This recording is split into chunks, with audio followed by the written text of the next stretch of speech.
This is not a model that you can buy anywhere, but it is a Games Workshop battle sister that did exist. It is a Sister Superior with a power fist. Now, for the time that this was produced in 1997, the Space Marine range and the Battle Sister range were incredibly similar. It's people in power armor with bolt guns. There were no other Battle Sister models with power fists. They all had power swords or power mauls. She has a kind of wimple and a very angular face, but that's just part of the style at the time. The best they could do because this is a metal model. The small bits on the edge of the model are flash. If you're not familiar with it because you started more recently playing with models and wargaming and stuff, flash is what you get on the older metal, kind of white metal pewter models. They're the equivalent of mold lines. Bits that haven't quite worked in the molding process and you need to take them off. Sometimes you can do fun things with them. My Poison Wind Globadier, now called a Scryer Acolyte and now going away to Legends, had a long bit of flash on the end of its Poison Wind Globe, and I was able to turn that into a fuse. Looks kind of fun. Aside from the power fist, which is obviously a power fist, it's big and chunky and has cables going to it, the other weapon is less certain. It looks like a storm bolter, but it only seems to have the one barrel. It's probably just a very large bolt pistol. Maybe it wasn't excellently cast and they didn't like the quality of the bolt pistol, but the size of it is kind of right for the heroic scale 28mm bolt weapons and things they had. In the 28mm heroic scale, it's 28mm in size for the average human, but also then they make the hands, the face, and the weapons a bit bigger than normal, and emphasizes the face and the gun, so it ends up looking extra cool. This battle sister has been lost to time, and this is just one of the lost models I will be showing off today. While searching for the history behind the Bretonnians and the Sisters of Battle and why Games Workshop neglected them, yes, I did actual research for that video, it's not all memes. I ended up getting very sidetracked, yes, but I ended up finding these hidden gems. Now, the Bretonnians recently had an unreleased model appear in the range again, in all of his Turn of the Millennium glory. Because the Bretonnians are not really getting a range refresh, they had this model to re-release to people, but I don't think the Battle Sisters lost models will make a return anytime soon. They are getting more plastic models produced, and the Sisters of Battle, because they're in 40k, are expected to sell a lot better than Bretonnian models for Warhammer Fantasy, which has got a brief revival, but is not going to see mainstream support. So I'll be going over the models in the Battle Sister range that didn't exist and didn't get models.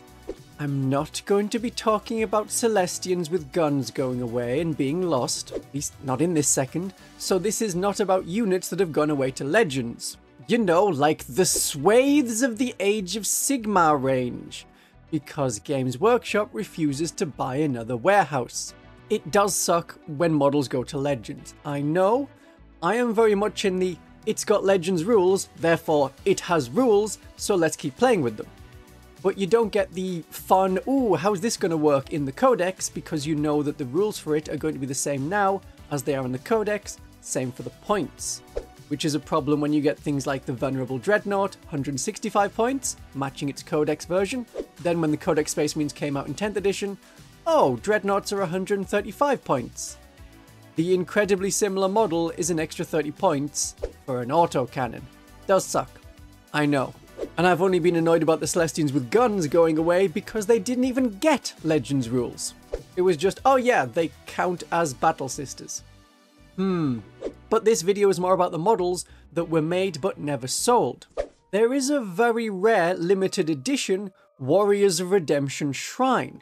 It was later available through mail order only, so you could actually get it, but it was just a little shrine marker.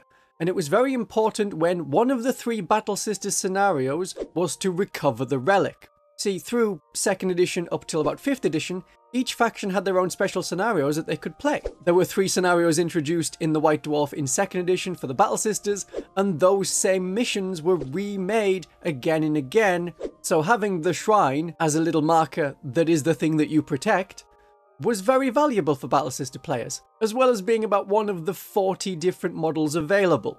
The other mail order only model was a Seraphim Superior with a chainsword and a bolt pistol. The 1997 model came with a plasma pistol and power sword, and that was the one that most people ended up using. Then in 2004, there was a version with a power sword and a bolt pistol wearing a helmet. This mail order Seraphim Superior basically was used as an early ethereal stern before we actually got a plastic ethereal stern model. It's got all the classic bits you expect of metal, a chainsaw that's a little bit bendy and needs to be corrected, flash on the gun and you don't know where it's meant to be and not be, and a Seraphim backpack that comes separate. This is important, but that's a model that you could actually get. This next model, an icon bearer, was not available at all. Now, the icon bearer that you could have in 1997 was there so that you could attach your own flag to what is just a bare stick. There were decal and transfer sheets that gave you the logos of the different sisters' orders. It's the same major ones that you're familiar with today. Alternatively, you were encouraged to photocopy a certain page in a codex or white dwarf, print that out on coloured paper, and then make the flag yourself. I've done something similar with one of my sister models because I like that style. And it's not reliant on how good you are at painting something. This unreleased model has one of those big bolt pistols and has a fancy brazier instead of the flag. So this would have been released as an alternative model, as a sister's standard bearer. At one time they were like a thing just for a company, like your company standard or your platoon standard. Then in later editions they were worked into the regular squads as a unit upgrade.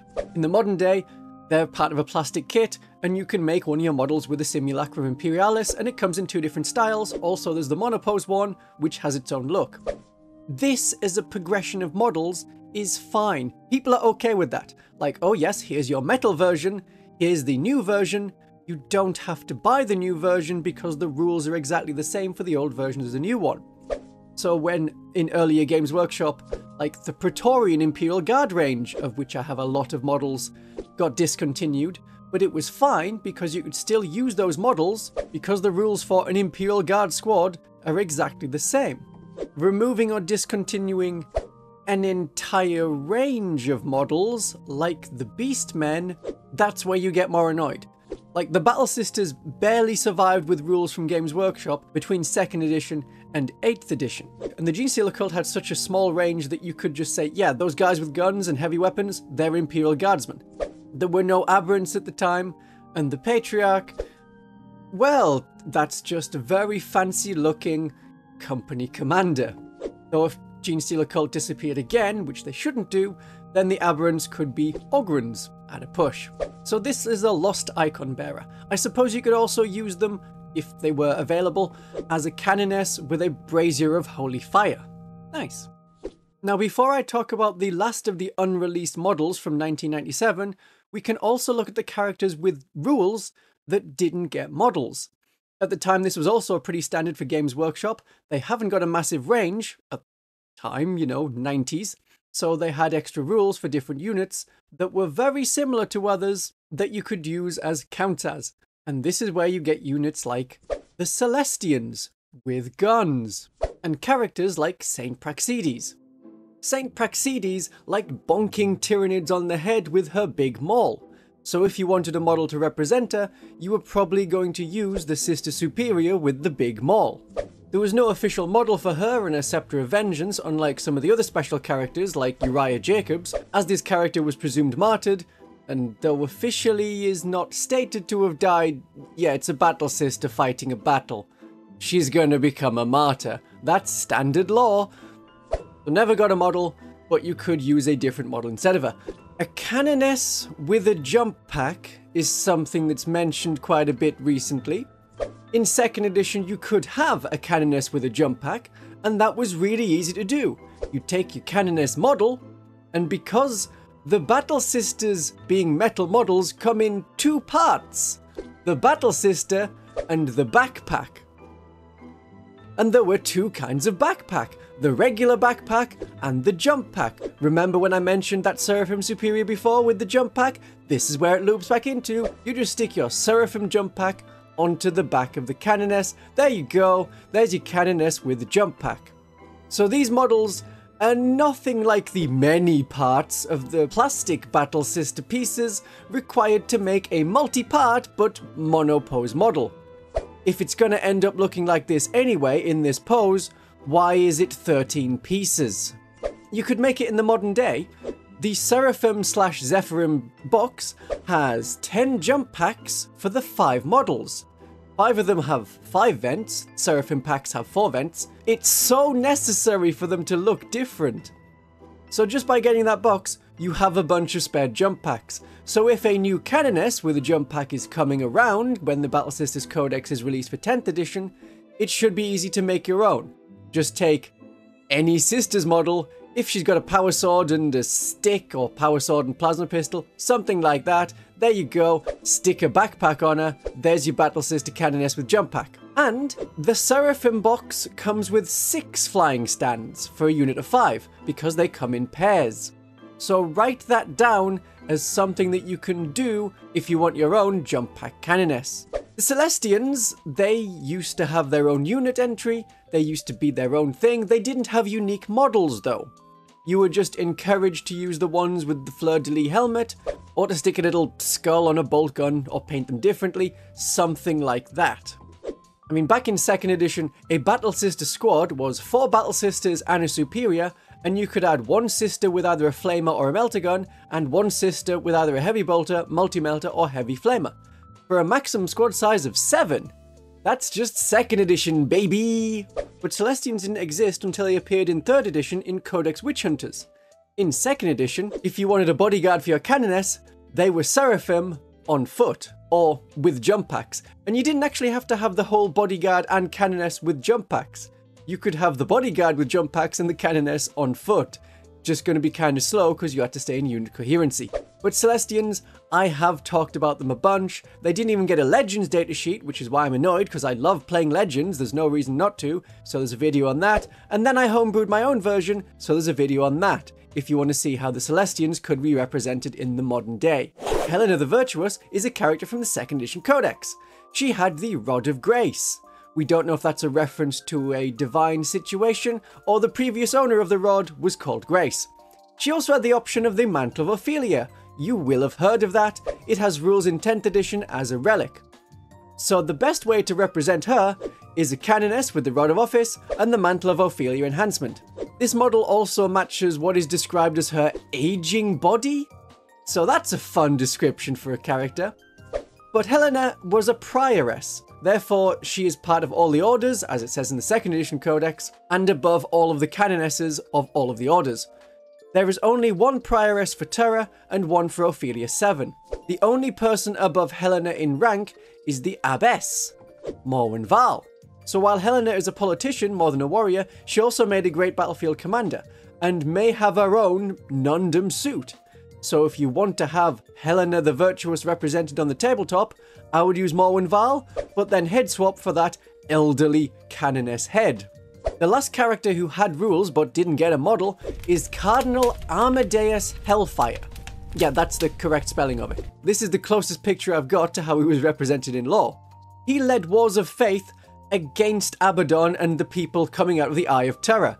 He has never lost a war of faith, so he has a better success rate than Abaddon himself. Now, there was something different in 2nd edition compared to the more recent editions. He was referred to as Old Stony, but rather than this being a special rule, it is reflected in his profile that he's tougher than other people. So he doesn't have a feel no pain like anyone else would be given, he just is toughness 5.